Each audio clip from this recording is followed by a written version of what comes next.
Every child walks into school carrying a backpack full of dreams, but not every classroom gives them the same chance to make those dreams real. In some schools, opportunity is everywhere. Bright halls, advanced technology, and teachers with time to care. In others, the pay is peeling, the textbooks are outdated, and hope feels harder to find. But the promise of education, that everyone deserves a fair start, is a promise we've made for generations.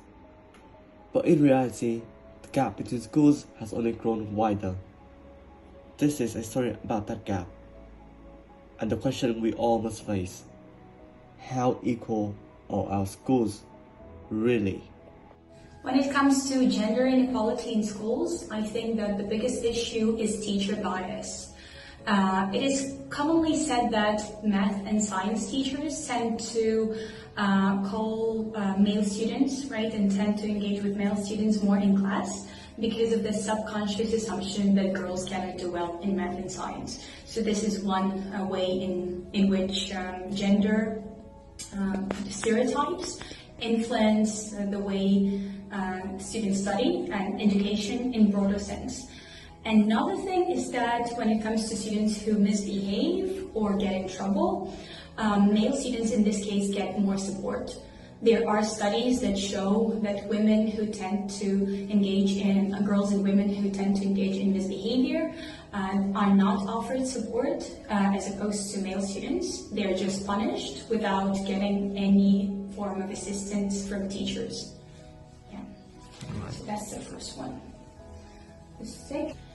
When it comes to inequality in education, resources, class sizes, and funding really make a lot of difference. For example, if the class size is huge, then it would be a lot more difficult for the teacher to engage meaningfully with all students, and also to create the level of engagement and excitement in students. So in smaller schools or rural schools where classes are overcrowded, students do not get the quality of education that they need to succeed.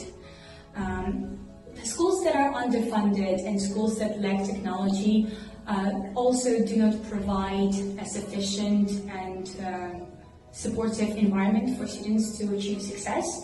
So in this case, underfunded schools might have trouble competing with schools in urban areas.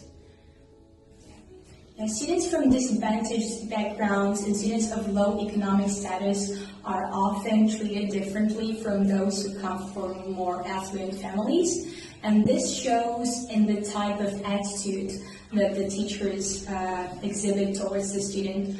It is often seen that teachers tend to disregard students from poorer backgrounds and maybe even believe that their opportunities are limited. And that results in some form of a self-fulfilling prophecy, where the student internalizes those thoughts and those opinions of teachers and starts believing that they cannot succeed. In order to address inequality in education, some things that communities and governments can do is funding.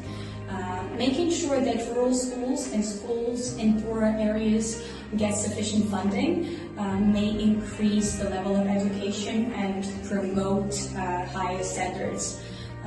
Another thing when it comes to gender inequality, I think that training teachers to be aware of their bias can help, because if the teachers are aware that male students and female students have equal abilities and opportunities to succeed, they might be more conscious in addressing that sort of bias.